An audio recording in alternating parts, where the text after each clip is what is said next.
Olá, seja bem-vindo ao VoxCast, o podcast da voxmais.com. Aqui a gente fala sobre empreendedorismo, pessoas de sucesso e muito mais. Vamos até Uruará. O papo de hoje é com a família Goodside. Sejam bem-vindos ao VoxCast. Obrigada, é um prazer estar aqui contigo, já que você é uma pessoa que conhece a nossa região.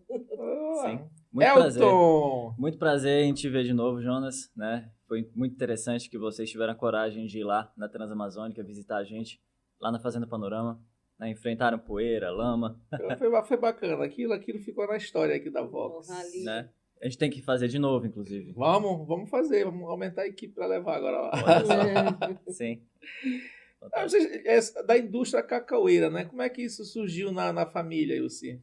Então, eu fui criada em fazenda, né? Fiquei muitos anos aqui na Transamazônica, até os 14, 16 anos.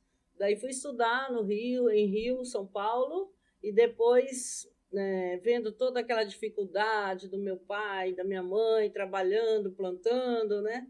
Então, desde pequena, eu me interessava, assim, sobre agricultura, né? Porque é um aprendizado que vem já de geração para geração. Dar valor a uma pequena árvore, a tudo que existe ali próximo, animais, aves, etc. Então, isso aí, mesmo que você tenha uma bagagem cultural, que você more fora do Brasil, o que aconteceu conosco, mas, assim, fica aquela vontade de continuar o trabalho dos nossos pais. Então, resolvemos voltar, né, para cá, depois de ter passado um período fora, morando na Suíça, na Europa. O sangue paraense, né? Falou mais forte. Falou mais forte. O pé rachado de São Miguel do Guamá. Né? Verdade. Volta à terra. Volta à terra. Isso está sendo muito bom, até para a gente dar o exemplo, né, para esse pessoal que não acredita na agricultura, né, porque realmente os agricultores, a agroindústria é necessário aqui na região da Transamazônica. Legal, maravilha. Elton, vocês são referência, né, nessa questão, né, quando se fala de cacau aqui na região, no estado, né? Vocês são referência nessa área, né? Eu acho que a gente é um pouco atrevido, né, no bom sentido da coisa, né, de falar sobre o cacau, né, expor um pouco mais, que a gente, mesmo em ideias que não estão concretizadas ainda, né, porque a gente busca parceiros, a gente busca interesse de investimento, de, por exemplo, o que a gente está fazendo aqui, né, a questão de incluir mais pessoas, mais indústrias em parceria com o cacau, né, então esse anseio, essa vontade, meio que culminou em 2018 em oportunidades em fazer cacau de qualidade, cacau fino.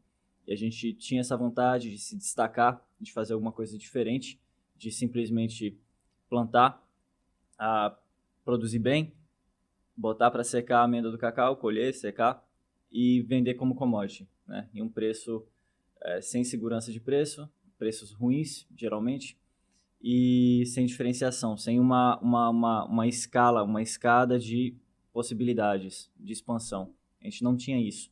E a gente enxergou no cacau de qualidade essa possibilidade, né, de expandir em frentes diferentes dentro do próprio cacau. Legal. E a gente teve que ir para a Bahia em 2018 para aprender, para começar a aprender. Porque no Pará já existiam iniciativas pelo Senar, pela FAEPA, mas os técnicos não tinham experiência prática.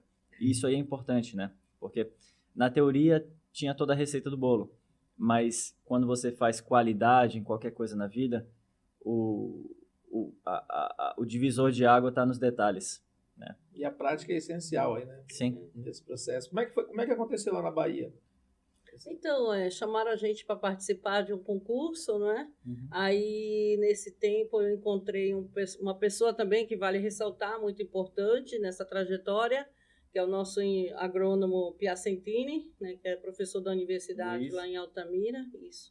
E aí eu falei, bora passar um tempo com a gente na fazenda, fazer alguma novidade. E ele estava no intervalo fora da faculdade, falou, ok, nós vamos lá. E aí começou a fazer as experiências, né? O meu filho Elton, bem interessado, né? Que ele desde pequeno se interessava pelas ciências, né? É. Na Suíça ele desmontava tudo lá na... Sempre quis ser um cientista maluco. Isso. Então, aí Maluco já sou. começaram a melhorar as amêndoas, né? A gente trouxe também uma cientista de Campinas, que veio... Isso foi um experimento passageiro, Isso, né? passageiro. E daí fomos tendo em mente que a Transamazônica, o Pará, para ser valorizado realmente, né, no mundo internacional, precisaria ter uma amêndoa de qualidade.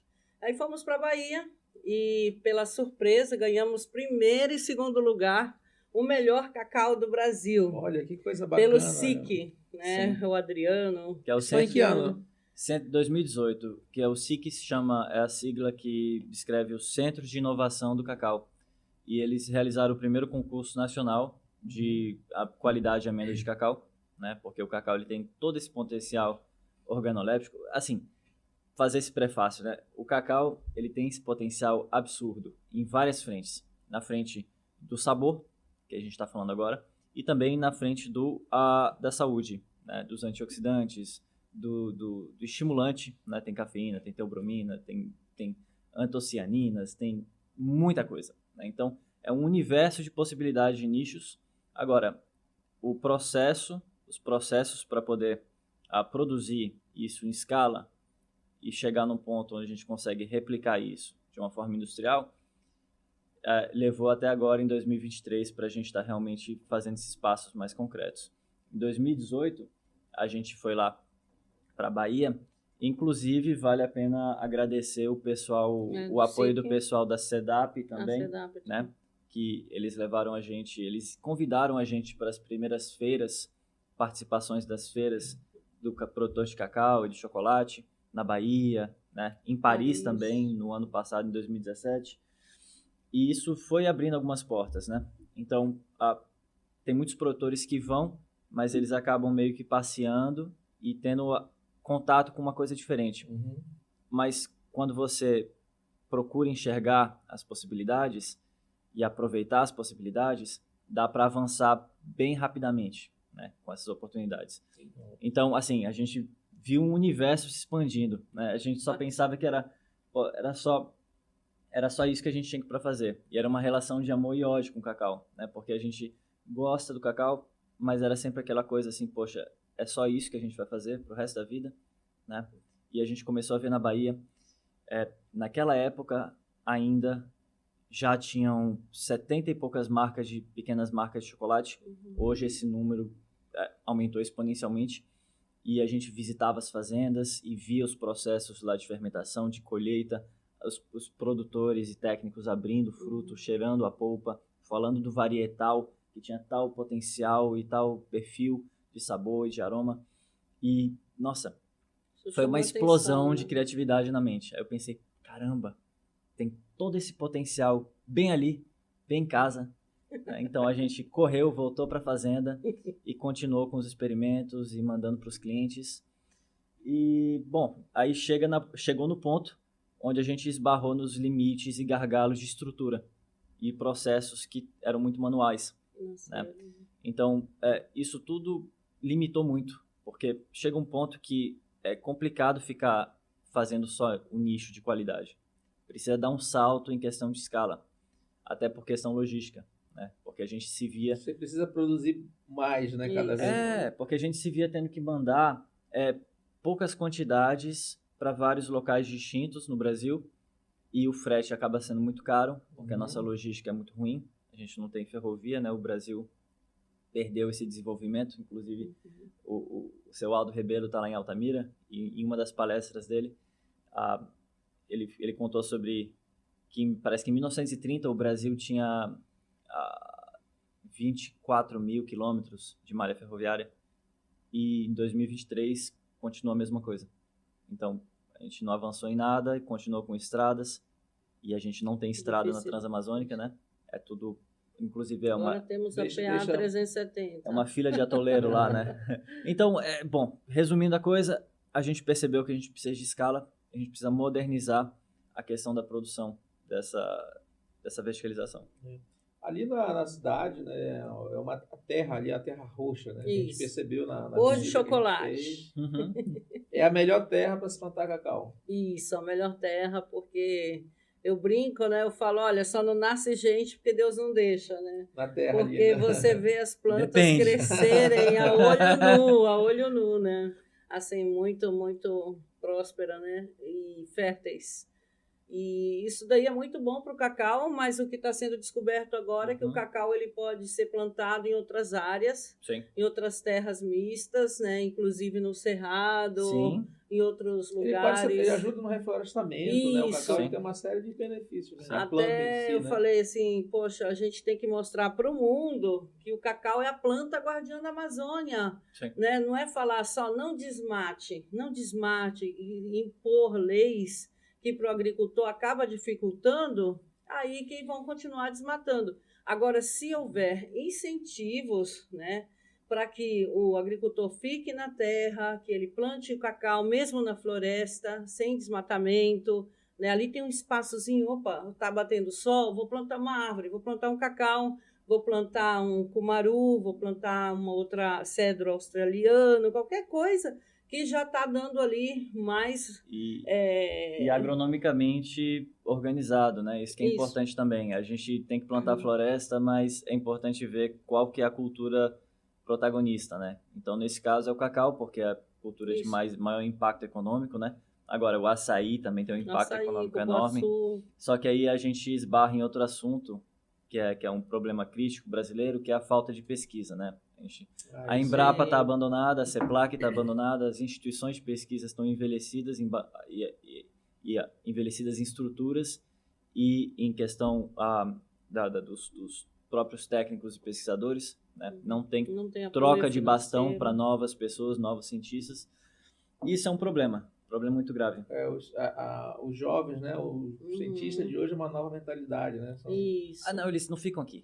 Né? Não tem oportunidade. Por exemplo, a gente tem uma parceria em construção com a Embrapa Oriental lá de Belém, e esse pesquisador, o Dr. Rafael Moisés, ele desenvolveu um experimento, né, para validar em campo qual que é o melhor espaçamento entre açaí e cacau. Porque já existem experimentos empíricos, né, de produtores que tentaram fazer, assim, acolá, mas se não seguir o rito científico, com vários experimentos ao longo de 6 a 10 anos, não tem como validar e garantir isso para os produtores. Então, tem muita gente cujo salário deles depende de empurrar a doutrina, assim, doutrina não, o modelo de plantio de agrofloresta, mas não tem a pesquisa para embasar isso, né? Existe uma coisa que, não, planta isso aqui... Tem um conhecimento empírico, né? Não é científico. Né? Que faz sentido, é interessante, só que o produtor não pode pagar o pato, ele não pode ser o objeto desse experimento e ter prejuízo no final, né? Então, sem a pesquisa, o produtor fica assim, poxa, será que eu vou produzir menos se eu plantar tal árvore em X espaçamento? Né? Eu posso estar reflorestando, mas que isso vai fazer para a minha saúde financeira? É verdade. E tem em relação a isso, meio ambiente, economia, tudo isso, tem um dado interessante, acredito que é da ONU, que o paralelo entre pobreza e pensamento em preservação do meio ambiente é evidente. Então, se você quer que as pessoas se importem com o meio ambiente, melhore a condição financeira delas. Sim. Isso. Pessoas em necessidade financeira não se importam muito com... Elas estão mais preocupadas com o seu dia a dia da alimentação, né, de sobrevivência. Exatamente. Então, travar o desenvolvimento da Amazônia não é o caminho. Até porque esse celeiro que está aqui, abandonado há mais de 40 anos, não é? Meu pai tem 91 anos, foi um dos primeiros a plantar cacau nessa região. Ele podia ter ficado em Paragominas, né, ser o rei do gado, etc. Não, ele veio para cá, construiu uma escola, uma instituição, ajudou pessoas da comunidade, dos vizinhos.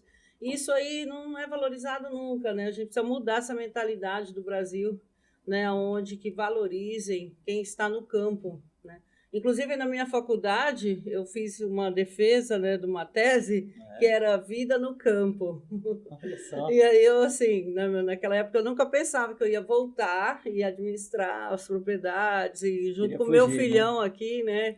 Isso é um prazer hoje estar aqui. É A engraçado gente isso. sente essa energia boa, né? Como é que é para vocês? São dois empreendedores. Como é que é Isso. essa vida de empreendedores entre mãe e filho ou entre filho e mãe?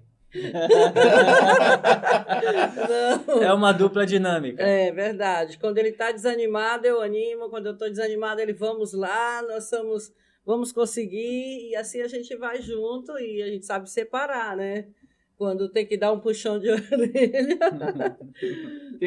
Tem a Elci empreendedora e a Elci Isso, mãe também, isso, né? com certeza. Sim. E eu acho, eu não sei o que ele vai falar, mas eu acho que eu sou uma mãe bem legal, né?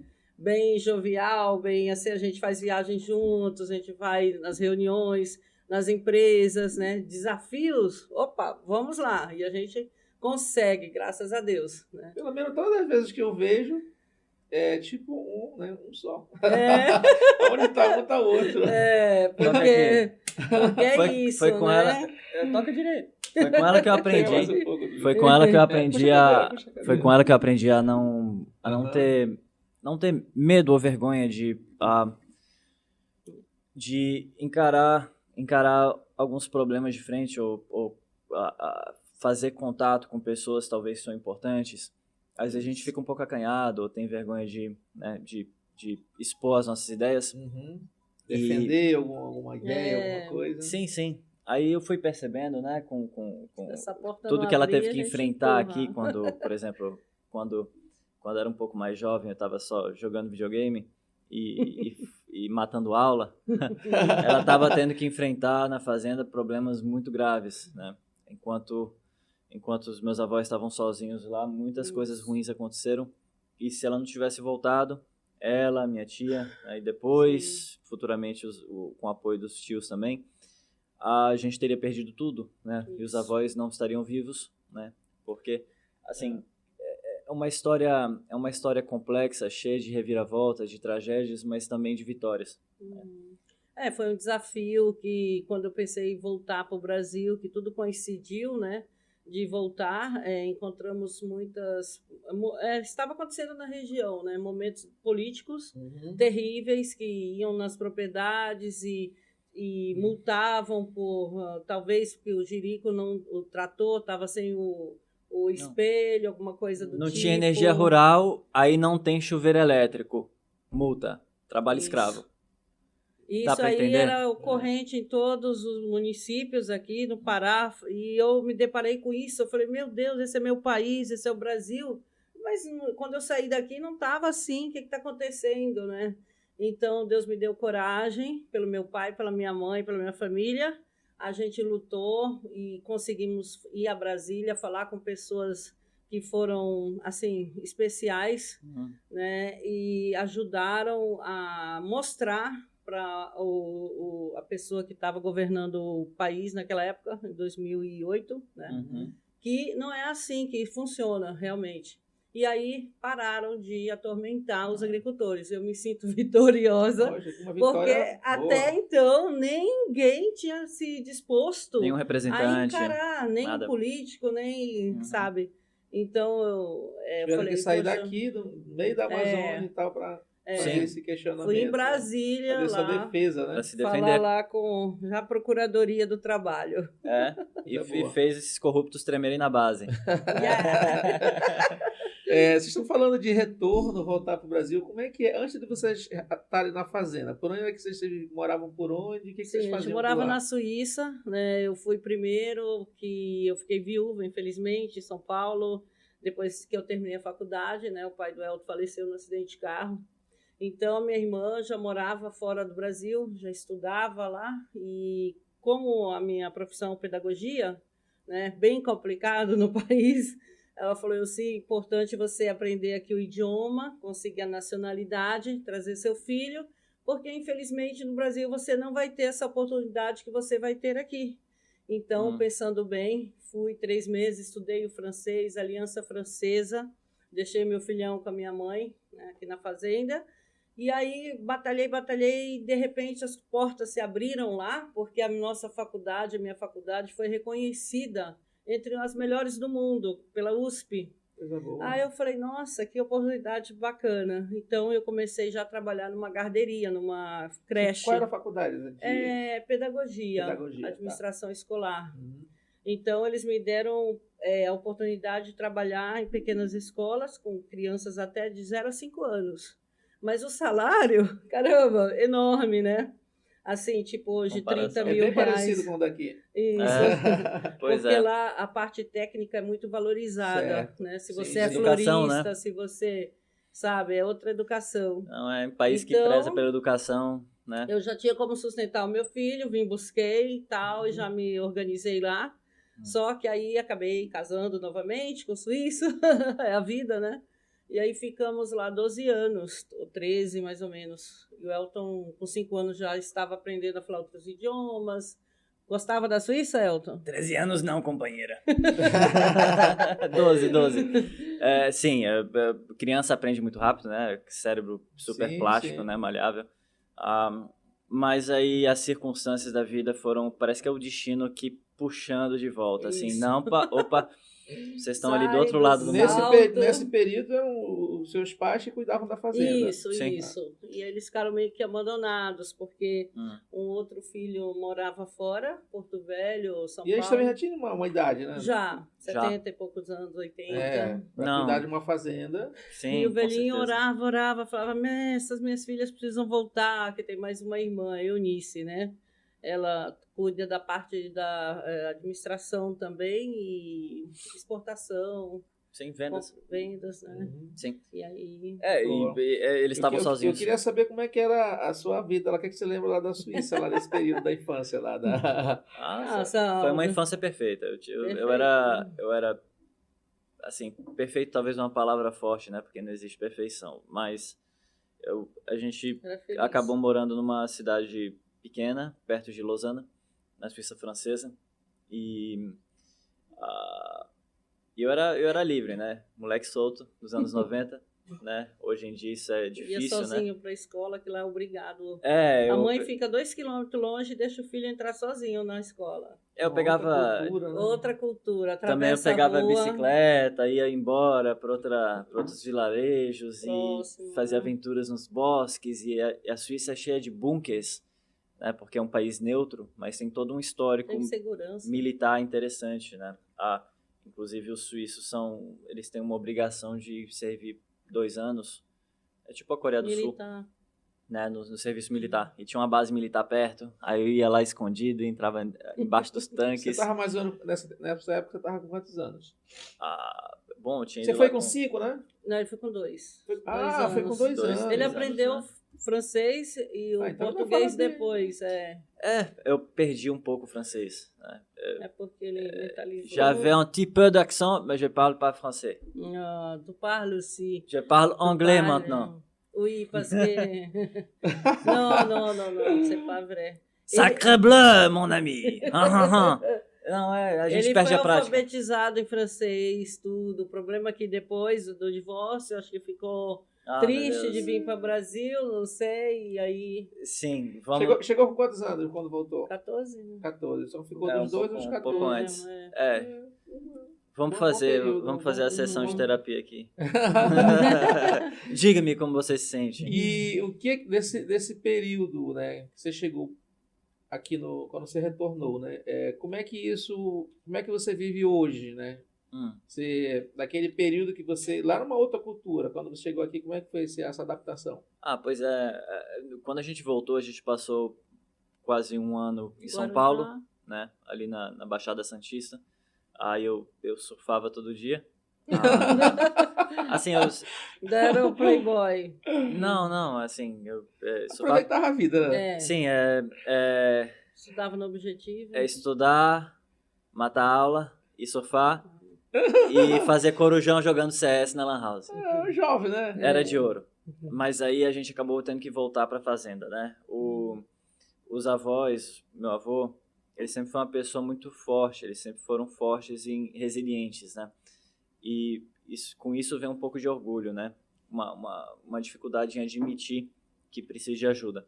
Aí, né, você que teve que enfrentar isso, você pode contar como é que foi, ele ligou e falou... Porque quando você chegou, você estava muito tempo fora e você não tinha essa experiência, a convivência do dia a dia com o cacau. Terrível, assim, porque a mudança, né, a gente continuava pensando em francês, falava o português já um pouco esquecido, tudo, né, e a realidade, né, porque quando eu estudava em São Paulo, tinha aquela vida tranquila, não lembrava dessa pobreza, às vezes, que a gente encontra pessoas mendigos na rua. Então, isso aí choca bastante.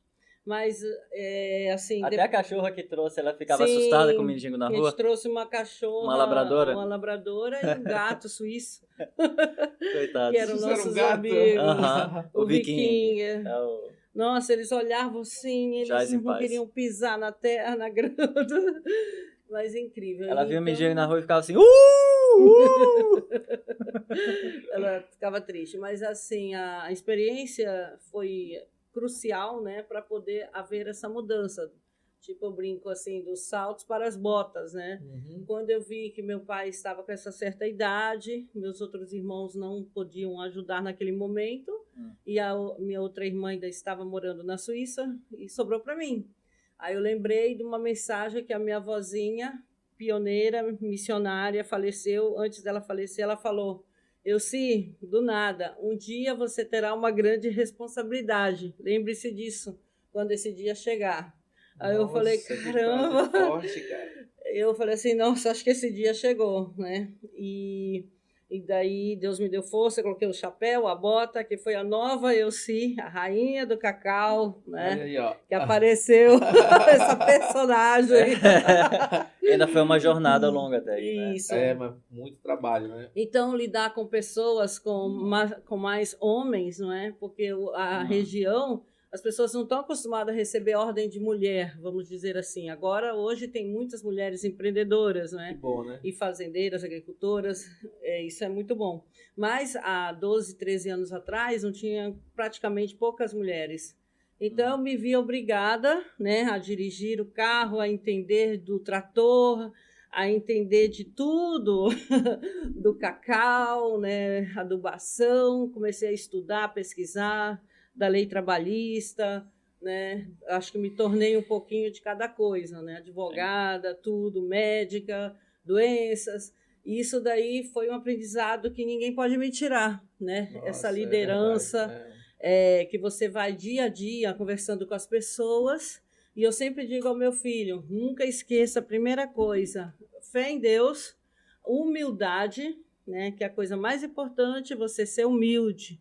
Né, você se colocar no lugar da outra pessoa, né? Você não é mais que aquela outra pessoa que trabalha para você. Então, isso é bacana.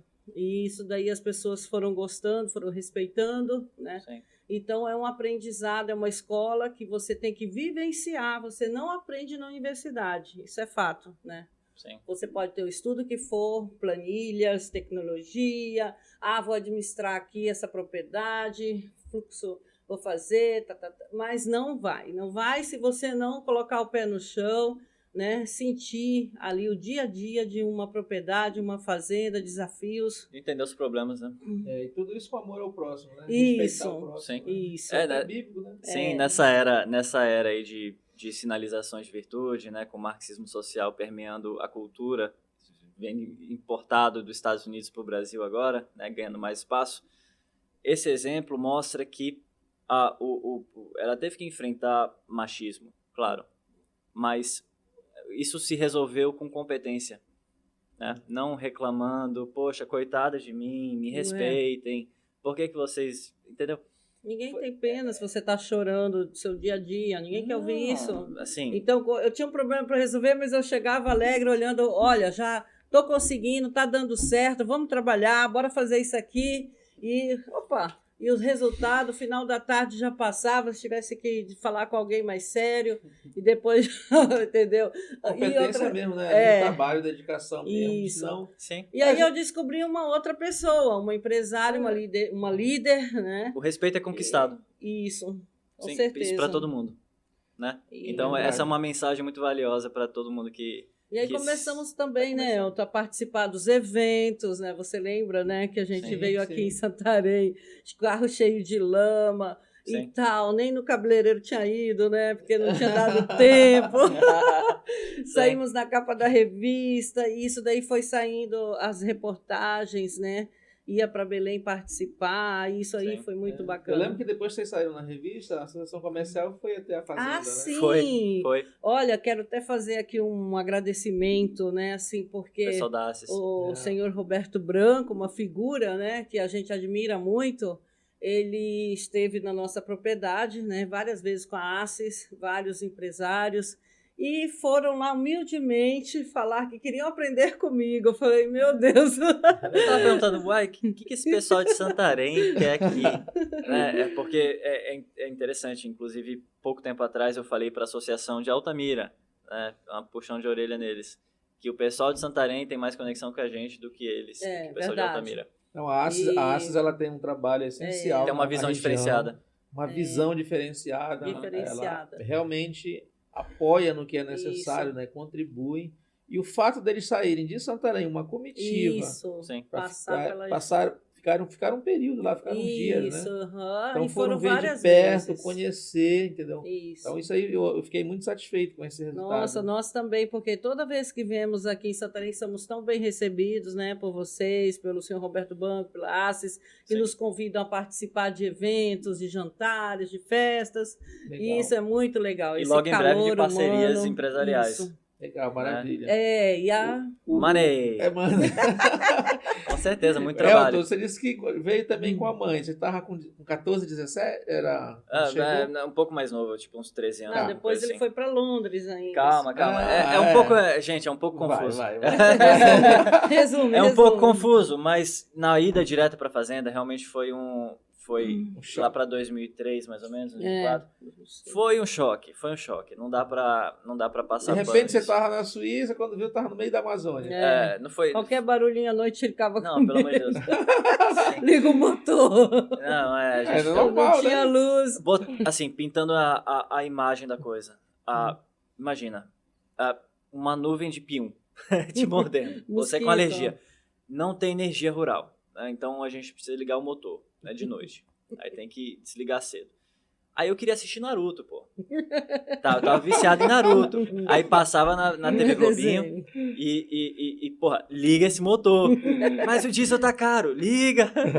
Aí ninguém queria ligar. Aí eu lá, molequinho. E ligou. Enfim. Mas aí, enfim, as casas de madeira, né, que meus avós sempre foram muito simples. Eles construíram uma casa, assim, um barracão, para morar por um ano. E eles acabaram morando mais de 30, porque eles sempre fizeram tudo pela comunidade e pelos outros, né? Então construíram uma escola que hoje que já deve ter formado mais de, assim, milhares de estudantes no ensino fundamental para o médio. Isso. Então eles investiu ali na comunidade, Isso. Na vizinhança, né? Um trabalho missionário pela Igreja Adventista. Então eles sempre fizeram isso pelos outros. Meu avô veio ser missionário no Brasil. E, bom, aí é isso. E eu não entendia isso. Isso me frustrava enormemente. Eu pensava assim, poxa, olha a situação que a gente está. E eu não percebia que a comunidade valorizava o que eles fizeram. Eu pensava, poxa, por que vocês não cobram isso mais da comunidade? Porra, e aí?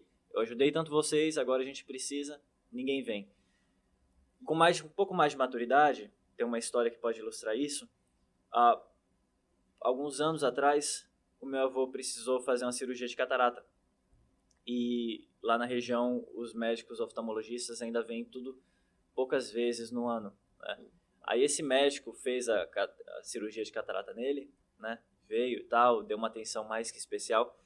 E depois ele falou, seu Ervino, eu nunca contei isso para o senhor, mas eu vou contar isso hoje. Eu estudei no IATAI, a escola que o senhor construiu. E se eu não tivesse tido essa oportunidade, eu não teria sido médico e eu não teria operado suas cataratas hoje. Então, assim, isso aí foi uma coisa que evidencia isso, né? Então, eles não fizeram isso por retorno direto, mas esse retorno vem. E o que a gente falou ainda há pouco, amor mesmo ao próximo. E a gente não percebe isso quando a gente é criança e a gente está em uma situação ruim comparado, né? Porque é tudo uma questão de comparação, né? A gente tinha uma situação melhor, aí com pouco a situação ficou bem pior. Isso ou te quebra ou te força a construir caráter, né? E felizmente demorou um pouco, mas construiu caráter. Com certeza. Eu vi, quando a gente estava lá na fazenda, a Vox foi até com vocês, você tem uma ligação muito forte com seu avô, né? Isso. Seu Ervino, né? Como é Sim. que é essa ligação? Sim, eu acho que eu vou eu vou ter os mesmos problemas de saúde que ele quando eu ficar velho. Tô percebendo um monte de veia no Para pé, com isso. sou cabeçudo também, mas é questão desse exemplo, né? Ele sempre foi muito... Eles sempre incentivaram muito, né, que a gente lesse mais, que a gente estudasse mais, né? E a questão de ser manso, né? Manso. Uma coisa que eu não percebia quando era mais jovem, pensava, poxa, ele tem que ser mais bravo. Mas esse jeito manso de lidar com as pessoas e com a vida, né? Eu fui aprendendo o que fazer e o que não fazer também, né? Porque ele sempre foi muito confiante das pessoas, né? Isso trazia oportunidades, mas também trazia abertura para predadores, né? Pessoas ruins que se aproveitavam, né? E eu tenho um pouco disso em mim também, né? E ela puxa minha orelha. Já vejo. Eu tenho olhos de águia, eu já vejo. Aí eu tô tentando ensinar isso para ele. Eu falo assim, ó, tem que ser legal, mas tem que prestar atenção. E a gente fala do meu avô, mas e a avó? Nossa, essa também, ela sim, sofreu, sim. ela é um anjinho, viu? Até hoje ela tem uma hortinha onde ela cuida das plantinhas e faz chocolate, né? E ela falou, quando que vocês vão fazer essa indústria de chocolate? Estão demorando. Sim. Esse era um ponto que a gente ia tocar, né? Eu lembro que quando vocês vieram na ACES, esse assunto estava em evidência ali dentro, falando era uma indústria, né? Como é que está esse projeto? Como é que... Fale um pouco para a gente. Sim, nós estávamos conversando ontem, né, com o seu Roberto Branco sobre... Sim, é importante que a gente concretize algumas coisas importantes antes de soltar o jogo todo. Sim. Mas uma coisa fundamental que a gente acabou percebendo é que não adianta pular algumas casas para ir direto para o que é mais glamuroso, que é o chocolate. Antes de fazer todo o passo a passo, o dever de casa, em ter escala de produção de matéria-prima de qualidade. Porque senão, se a gente pular direto para o chocolate, aí a gente tem uma produção arcaica ainda de cacau fino, né? Que é arcaica no mundo todo, tá, gente? O cacau na África, por exemplo, é fermentado em pilhas com palha de banana por cima, no meio da mata, tá? E eles conseguem, tudo bem, é o método deles e funciona. Mas por aqui ainda são caixas de madeira, né? E revirando com balde para fazer oxigenação. E isso demanda muito mão de obra é um gargalo, e os processos ainda não são tão padronizados, então os resultados variam bastante. Então, pular direto para o chocolate é como fazer uma casa na areia, né? Para usar esse termo bíblico, né?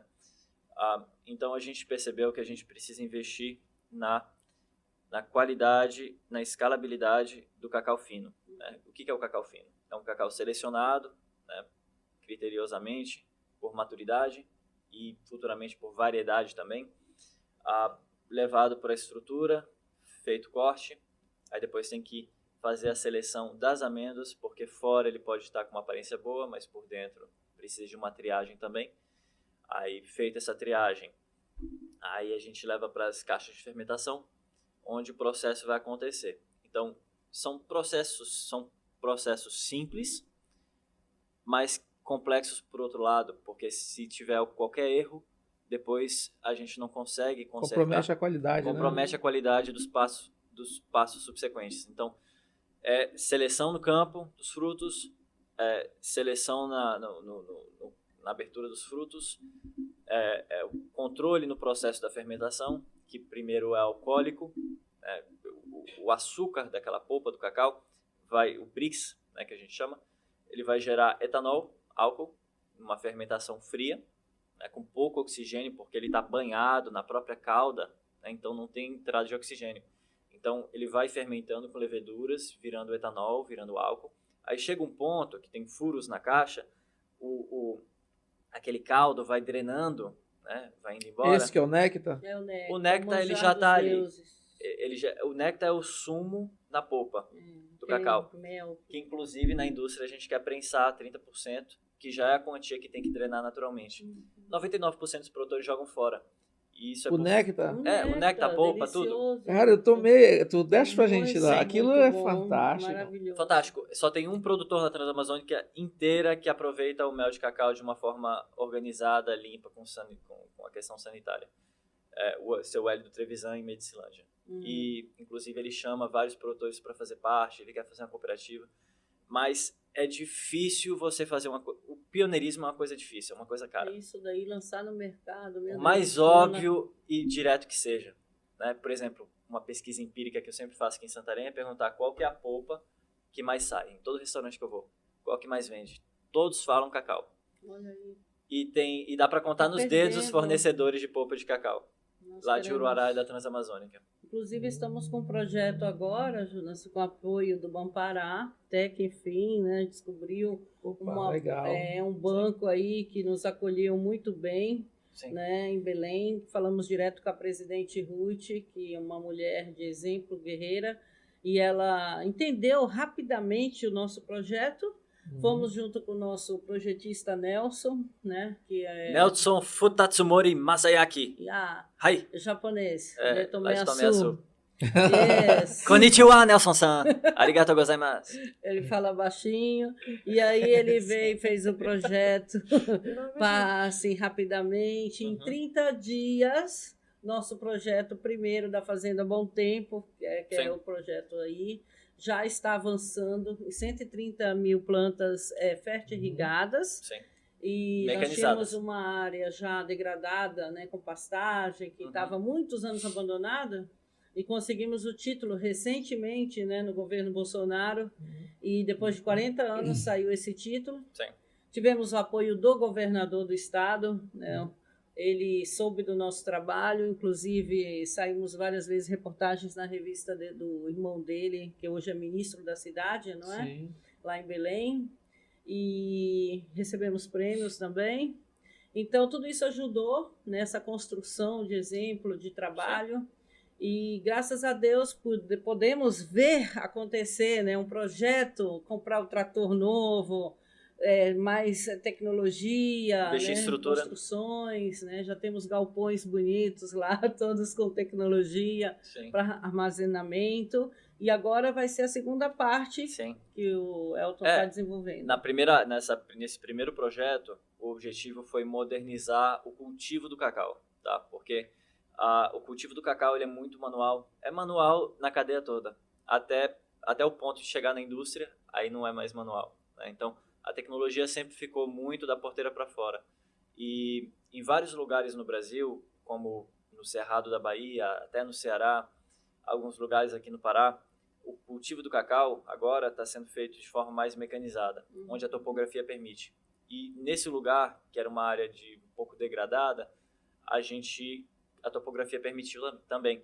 Então o projeto foi feito para plantar o cacau de 3x3x4, para na rua, na fileira de 4 metros, a gente conseguir passar o trator, fazer o roço mecanizado, fazer as pulverizações mecanizadas, depois fazer as colheitas com mais eficiência. Né? Tem até máquina que faz poda, quase semi-mecanizada no cacau, poda de manutenção. Então, tudo isso vai vir para trazer mais eficiência. E também vem os clones, né? Que são os enxertos de cacau.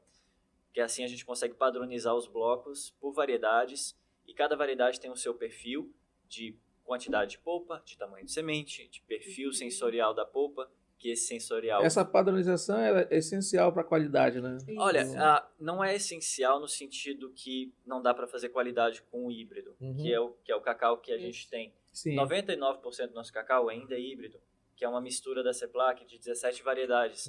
Só que é tudo misturado, é uma salada de frutas. Por quê? Porque isso vai dar... Uma planta poliniza a outra e elas se protegem na diversidade genética. Só que chega um ponto que diversidade não traz tantos benefícios assim, porque a gente tem que fazer a seleção dos frutos. e às vezes tem um fruto que está verde por fora, mas está maduro, e vice-versa, né? E um fruto que tem uma semente pequena, um fruto que tem uma semente grande, mas nasce muito cedo, né? Então, quando a gente tenta padronizar e fazer escala, a gente chega nesse gargalo. Então, a padronização nesses blocos vai vir para isso. Aí, ainda tem gente, alguns técnicos e pesquisadores, aqui no Pará, especialmente, né, na CEPLAC, que argumentam que o clone é perigoso, porque o produtor vai escolher pelas variedades campeãs e vai segregar a genética. E, por exemplo, se vier uma doença que se especializa nessa genética, o cacau no Pará vai estar em risco, né, porque vai morrer tudo muito rápido. Só que, meu contra-argumento, a gente não precisa segregar a genética, principalmente se a gente quiser fazer qualidade. Por quê? Porque existe uma gama diversa de clientes que procuram tipos diferentes de perfil sensorial nas amêndoas, ou de perfil de manteiga, por exemplo, ou de perfil de antioxidante. Então, a gente quer ter muitas variedades, só que de forma organizada. Então, isso aí vai ser irrigado também, né, com fertirrigação, e a gente quer botar alta tecnologia, pulverização com drone no futuro, né, e todo esse tipo de controle agronômico de ponta, tá, no cacau. Isso aí já é coisa... É o que há de mais moderno, né? Exatamente. Essa aí é uma das frentes, tá? Já está sendo implantado no momento. Vai levar até uns 3 anos. Outra vantagem do clone é a precocidade. Com 1 ano e meio ele já começa a lançar frutos. Quando planta? Desde quando planta a sementinha... Não, então, pois é. Aí a gente faz a semente, aí a muda cresce, aí o viverista corta e enxerta a variedade. Tá. Aí essa haste vai ficar cavalo-cavaleiro. A de baixo, geralmente ela precisa ter uma resistência para doenças de raízes, mal do facão, esse tipo de coisa, e não ser muito viçosa, para ela não incentivar a planta que cresça muito. Porque a planta muito alta, ela é difícil de manejar. 2, 3 metros. Então a planta baixinha, bem manejada, com a poda certinho, ela vai ter uma alta produtividade e os frutos vão estar mais próximos, o manejo todo vai ser mais rápido. Isso. E a precocidade, porque na semente vai demorar até uns 4 a 5 anos para ter 1 quilo de produção por pé. E no enxerto, já no segundo ano, feito todo o manejo certinho, já dá para esperar perto de 1 quilo. E no terceiro ano já dá para esperar mais de 2 quilos, no quarto ano já dá para esperar quase 4 quilos, e tem potencial para muito mais. Até 8, 10. Isso aí tem algumas variedades aí. O importante é perceber isso na média, né? Agora, essa é uma das frentes, né, de avanço. E a próxima frente de avanço é a estrutura mecanizada de fermentação de cacau, né? Para a gente receber os frutos nas caixas, fazer o recebimento disso, a rastreabilidade de tudo, quebrar eles mecanicamente na máquina, ter essa linha de separação com as pessoas lá em escala industrial, né, podendo escolher os frutos. A gente quer prensar esse néctar, o sumo do cacau, né, colocar na câmara fria, e o cacau já vai para as caixas de fermentação, onde ele vai ser tombado mecanicamente para fazer a oxigenação da massa. Em vez de ficar com balde lá, nossa, quantas vezes eu fiquei quase aleijado nessa escoliose, e os operários lá também. Porque é normal. Um serviço manual, né? Ou às vezes coloca uma caixa em cima da outra, é a próxima evolução nesse passo a passo. É isso que eu queria fazer inicialmente, porque já era...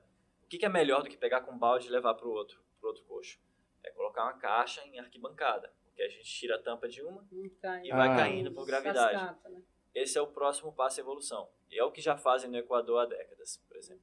O Equador, por sinal, é um país menor que o Pará, que produz mais cacau que o Brasil inteiro. Por quê? Organização. Só que aí já é outro... Só isso já merece outro podcast. É verdade. Só que aí os capixabas, aqui no Espírito Santo, são muito bons em mecanização. E eles vêm desenvolvendo modelos diferentes. Que um desses modelos é o sistema de tombamento de bin. Bin é inglês para caixa, né? Então, as caixas de fermentação, os coxos, que madeira ainda é o melhor material? Pequi, porque ele tem uma capacidade de reter calor. De reter calor, que é muito importante. Tem que ter mais prática. E basicamente, um operador vai pegar uma esteira, pegar a caixa, levar para um tombador hidráulico que vai tombar essa caixa dentro de um container, né? onde vai ter uma rosca sem fim, que a gente chama de moenga, e essa rosca sem fim vai oxigenar, mexer o cacau homogeneamente, completamente, e simultaneamente vai levar para outra caixa que está vazia esperando. E esse processo vai ser repetido. E isso eu lembro em 2019, eu fui lá no Espírito Santo, eu vi esse sistema funcionando e eu vi um operador manejando quase 30 toneladas em um dia sozinho. Então, isso reduz emprego? Não, a gente não está mais falando nisso, porque o gargalo é falta de mão de obra. Então, a gente quer empregar, mas a gente não encontra pessoas. Então, o caminho é mecanização e futuramente robótica até. Mas, tudo bem, esse é o passo da fermentação, né? Controle de temperatura, reviragem certinho, a rastreabilidade vem de todas as informações, desde os frutos colhidos na roça, quando foi colhido, até o ponto de curva de temperatura, do processo todo de fermentação. O cliente, ele quer saber dessas informações, né? A gente não pode ser amador. Chega um ponto que a gente precisa mostrar mais competência nesse nível, né? E informação é importante, né? Aí, no próximo passo, que é o terceiro passo, talvez o mais importante para a qualidade no cacau, que é a secagem, que é o processo de cura. Então, a gente não quer secar ele rápido demais, a amêndoa. Se a gente secar... Mas a secagem continua sendo ao sol. Então, o processo vai mover para uma estufa, para estufas, mesas suspensas, né? Onde o oxigênio consegue passar. Só que pouco sol, secagem lenta, muita sombra, né? Sombrite especial, inclusive o material que vem lá de Israel, um sombrite de alumínio, parece tipo um alumínio, que protege bastante do sol, quase 80%, e ventilação, bastante ventilação e menos umidade. Por que isso? Porque no segundo passo da fermentação, lembra que eu falei do alcoólico? À medida que o caldo do cacau vai drenando da caixa, esse álcool vai começando a interagir com o oxigênio e as bactérias acéticas que estão ali vão querer transformar esse álcool em vinagre. E nesse processo aeróbico, o calor começa a aumentar. Então o próprio cacau me fala, poxa, me vira, me mexe, eu quero oxigênio, tá? Eu quero oxigênio. Aí esse oxigênio entrando, isso sendo revirado, a temperatura vai subir mais ainda, pode chegar até mais de 50 graus. Isso tudo com o poder energético da própria massa, do próprio sistema. Não tem nada adicionado ali. Futuramente pode ser até alguma coisa tecnológica que a gente pode colocar ali para avançar esse processo, melhorar a eficiência. Mas isso vem sozinho, né? Aí isso vem vinagre, né? Então esse processo do vinagre é importante para quebrar as paredes internas da semente e transformar a semente em uma amêndoa. Então vai acontecer uma alquimia dentro da amêndoa, quebrando aqueles taninos antioxidantes amargos, porque o cacau, a semente do cacau é o alimento que tem mais conteúdo de antioxidante no planeta. A uva, para você ter uma ideia, fica em 13º. E todo mundo fala que a uva é bom para o coração. É o cacau. E o cacau está lá em cima. Só que isso dá um gosto amargo, não é palatável.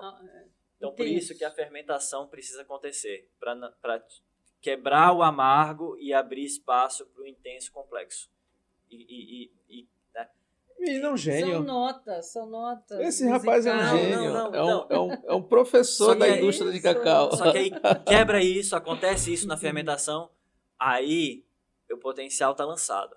Agora, na secagem, na cura, que os aromas complexos e os sabores complexos vão ser desenvolvidos.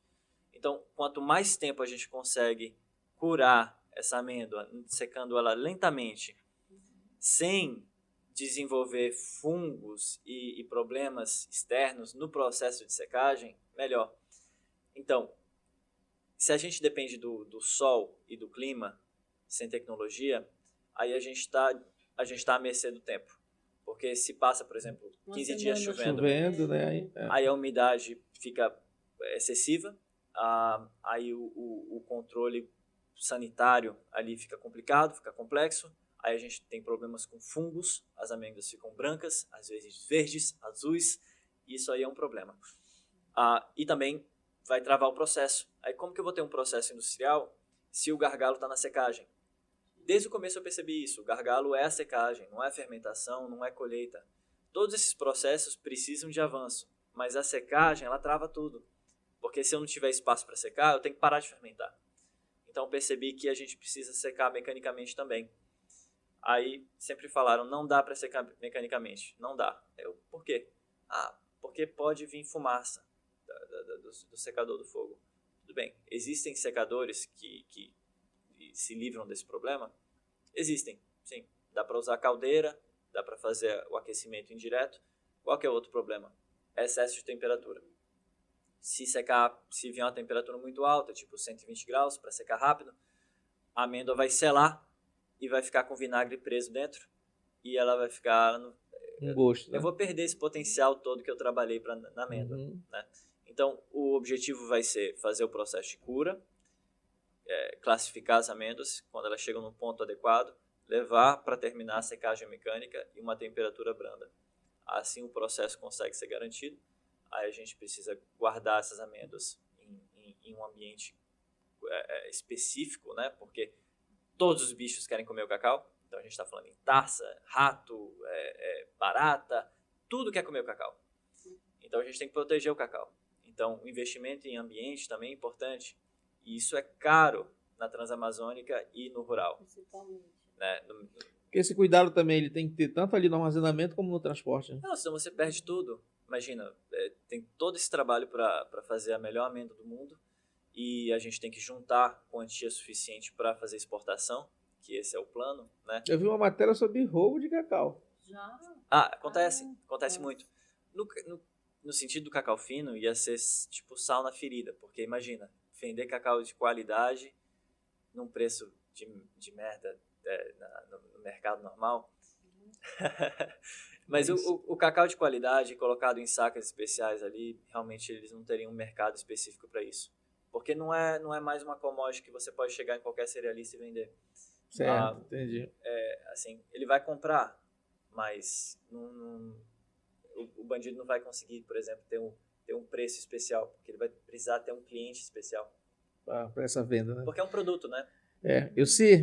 Depois de uma aula dessa aí, que nota você daria? Então, 10. Ele aprende muito rápido e lê bastante, isso é bacana. Desde pequeno, posso contar, desde pequeno eu achei que esse garoto ia ser alguém muito importante na vida, porque eu lia para ele as historinhas, para ele dormir. Eu falava, o que você entendeu, filho? Ele... falava os mesmos vocabulários que eu tinha lido a história. Eu falei, meu Deus. Legal. E quando ele ia fazer o trabalho em francês, ele, deixa que eu faço, você não sabe francês. Aí eu falei, caramba, lógico que eu sei. Pronto. Então ele fazia super rápido. Em todo esse contexto, aí apareceu um título na sua vida, né? De Rainha do Cacau. Pois é. Esse aí é complicado, esse título. Se ela é rainha, ele é o quê? É o príncipe. Tá procurando a princesa, hein? Cuidado. Sim, inclusive sim. A vida do homem do campo solitário não é fácil. Não é fácil. Mas uma hora vai aparecer alguém bacana. E a mamãe não é tão braba assim, não. Não, mas esse título, inclusive, você faz parte dessa história também, né? Obrigado. A gente estava trabalhando bastante sobre a questão do campo, da família, etc. E uma entrevista, né, lá em Belém, como era o nome da revista lá? Que era o Agro, alguma coisa. Uma revista do agro, né? Voltada para o agronegócio, né? Isso. E aí, o que acontece no Estado? Aí me perguntaram o que você gostaria de fazer daqui a um tempo, o que quer ser, sei lá, uma coisa assim. Eu falei, eu quero ser a imperatriz do cacau. Aí colocaram uma foto em cima da barcaça, de bota e tal, né? E aí pegou, né? E aí as pessoas começaram a me chamar de rainha. Eu falei, ai meu Deus, agora eu tenho que realmente cuidar dessa colmeia, desse... Em parte é toda a sua história, né? E as pessoas valorizaram isso, mas em grande parte também a falta de representatividade que o produtor percebe, não tem, assim, a gente tem produtores que ficaram abandonados por 40, 50 anos, né? A gente tem alguns deputados ali da região, mas eles não falam muito sobre cacau no sentido assim de não são produtores de cacau, Não né? se preocupam muito. E quando a gente fala em representante, a gente não precisa só falar de política, né? No caso, pessoas que se expõem, têm coragem de se expor e aparecem em outros lugares e levam consigo toda uma cadeia de produtores juntos, né? Então, é por isso que veio o título, né? Inclusive, tem uma pessoa em Belém, né? Uma senhora lá que ficou: eu quero ser rainha, eu plantei cacau também. Não. Ficou com aquela invejazinha. Aí quase que eu falei, eu ainda não falei porque a gente é cortês, né? Mas eu falei: olha, planta um pouquinho de carisma que você consegue o título. Carisma é importante. Mas todo mundo pode ser rainha, né? O título já tem dono, né? A rainha do cacau já tem dono. E de qualquer forma, assim, isso foi dado, né? Então... veio de fora, né? Não foi você que se titulou, né? As pessoas que... mas olha, a gente sabe também, a gente está falando de toda essa... Mas ser empreendedor, né? Num país com...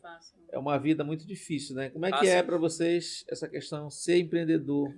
Até porque a gente tem que visualizar, né? Sempre falo para o meu filho, tem que ter o plano A, o plano B e o plano C, né? Então, o A é esse cacau que a gente já estava lá, que o meu pai plantou com muita dificuldade, né? O híbrido, que produz bastante, tem genética boa, genética forte de raiz. E o segundo plano é o cacau de qualidade, esse daí que já estamos com a experiência, né? O terceiro também temos 10 hectares já de cacau cabruca dentro da floresta, que acho que ninguém... 10 mil plantas. E você indo lá, você verá que... Não, acho que não. Não tinha ainda. Não estava com toda essa quantidade. E já com 2 anos e meio, já está produzindo 1 quilo por planta, sem desmatamento zero. A gente só tirou as palhas do chão, os cipós, as árvores, porque a nossa mata hoje em dia não é tão densa, ela já é um pouco aberta, né? Então, a mata a floresta que já foi feito o manejo florestal, ela é possível, porque ela tem aquelas leiras, né? Então, fica lá 30, 40 anos sem uso. Até hoje não aconteceu o crédito de carbono, é terrível isso, né? O europeu fala lá, Amazônia, mas ninguém vem e fala, poxa, vou adotar uma árvore. Vou ajudar aquele agricultor lá, vou mandar tantos dólares todo mês, posso visualizar aquela árvore crescendo. Ninguém tem essas ideias, então a gente está aqui sozinho, tem que vistoriar a área, se tem alguém derrubando por trás da propriedade, se tem invasão. Caramba, é muita coisa na cabeça pensando 24 horas. Sim. Então a gente falou, vamos fazer plano A, plano B, plano C, e juntar tudo isso, né? Porque está agregando valor. Inclusive, temos que mencionar a indústria que já existe, a Gincal, né, Elton? Que é um senhor muito simpático, que dá uma aula sempre para a gente, conversa muito com meu filho. Ele passa uma experiência, passa assim, a mensagem da gente realmente continuar esse caminho, lutando dia a dia, porque a história dele também... Ele foi uma das primeiras pessoas a fazer o chocolate, né, no sul, que é Negebauer, família Negebauer. E aí é uma história de vida muito bonita dele, e isso também nos incentiva, né? Nós também já temos como vender cacau de qualidade para eles, que estão ali próximos de nós, né, 40 quilômetros somente, né? E já agora o pessoal está falando que eles estão pagando bem mais, R$1, R$1, R$2, né? Sim, a mais. Aí, a mais. Legal, maravilha. E para você, como é que é ser empreendedor aqui na Amazônia? Na Amazônia e Brasil em geral, é complicado, né? Cada vez mais que a gente tenta crescer, mais a gente esbarra na questão dos impostos, né? Verdade. Isso é complicado. Isso é complicado, né? Porque não é tão recíproco assim, né? Então a gente tem um estado ali com o cacetete, né?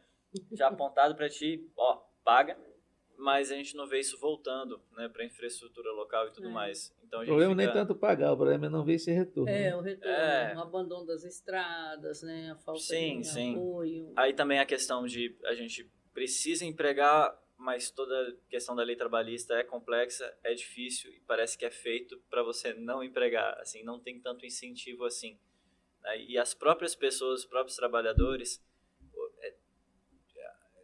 eu venho aprendendo um pouco sobre economia e parece que tudo na vida, em geral, filosofia também, revolve em torno de dinâmica de incentivo. Então, um exemplo claro, os auxílios, né? Tem muita gente que, inclusive, não quer assinar carteira de trabalho porque recebe auxílio, né? E todo mundo sabe disso. O governo, com certeza, deve saber disso, mas por motivos populistas, não acha outro tipo de solução. Então, se o governo fica dando sem incentivar que o contribuinte, que o cidadão saia dessa dependência e vá ter a sua carreira, ele acaba continuando na informalidade, às vezes tentando fazer uma diária aqui e acolá, e a gente tem que mandar embora porque a gente não quer ficar com risco de ter um trabalhador sem carteira. É um problema muito sempre, sério, né? Aqui não existe Bolsa Família, aqui existe Bolsa Cacau. Bora trabalho, trabalhar. Bolsa Trabalho, pô. Pelo amor de Deus. É isso mesmo, é isso mesmo. Pessoal, olha, a gente já fica aberto aqui, a gente não esgotou essa conversa, vai ficar aberto aqui. É um prazer para a gente estar recebendo, a gente vai ficar aqui um tempão mais falando sobre diversos assuntos. Para a Vox é um privilégio estar recebendo vocês aqui no nosso podcast. A gente está com esse canal aberto aqui para falar sobre empreendedorismo, para falar das pessoas que geram emprego e renda, que contribuem com o desenvolvimento da região. Esse é o nosso propósito. Tá? Sim, Jonas, vale ressaltar também, agradecer ao governo do estado, essa PA 370, né, que ligou agora para Santarém, ficou mais fácil. Sabe quantas horas nós gastamos de lá aqui? 4 horas. Antes se gastava 6 horas. Nossa. São 30 quilômetros de asfalto feitos mas ainda falta 50 quilômetros. Mas aí já é o começo. Já estão fazendo, né? Então isso vai a gente poder plantar mais coisas, né? Frutas, trazer aqui para vender. Trazer mais polpa para cá. No porto, exportar, né? Pronto. E quem sabe a nossa indústria de chocolate vai ser aqui em Santarém. Olha aí. Calma. Para gerar mais emprego e renda. Isso fica para um próximo episódio. Ilci, muito obrigado por tirar esse tempo e vir aqui com a gente. A gente agradece bastante. A gente que agradece. Dankeschön. Eu vou trazer um pouco de mel de cacau para vocês no futuro. Com certeza. Tá bom? No próximo capítulo. A gente aguarda vocês por aqui. A gente traz um mel de cacau, a gente grava outro episódio e a gente fica bêbado tomando mel de cacau. Pronto. Deu broma. Viva o cacau, viva a Amazônia é nossa. Teobroma é o nome científico do cacau, viu, gente? Significa manjar dos deuses. Opa, legal. Esse foi mais um VoxCast, o podcast aqui da voxmais.com. Recebemos hoje aqui a representante, né, da fazenda. A gente não faz o nome da outra fazenda. Fazenda Bom Tempo. Agora é Bom Tempo? Bom Tempo e Fazenda Panorama. E tem a Rochinol, que é do meu irmão, que também está fazendo um projeto agora. Ele é técnico agrícola, Enoque Goodside. E do Eliezer, que é o Rio do Norte. E logo em breve a gente vai juntar isso em uma marca global. Sim. Aí tem minha irmã, né, a Eunice, que é uma figura também importantíssima, né, nessa família, que ela fala 6 idiomas. Olha aí. Olha, a mente marqueteira dele, ouvindo esse tanto de nome de fazenda, pensando assim, putz, tá tudo disperso, né? Mas calma, a gente está juntando isso. São pequenas propriedades que vamos fazer um volume de cacau aí importante, se Deus quiser. Sim. Forte abraço, pessoal. Esse foi mais um VoxCast. Até a próxima. Valeu.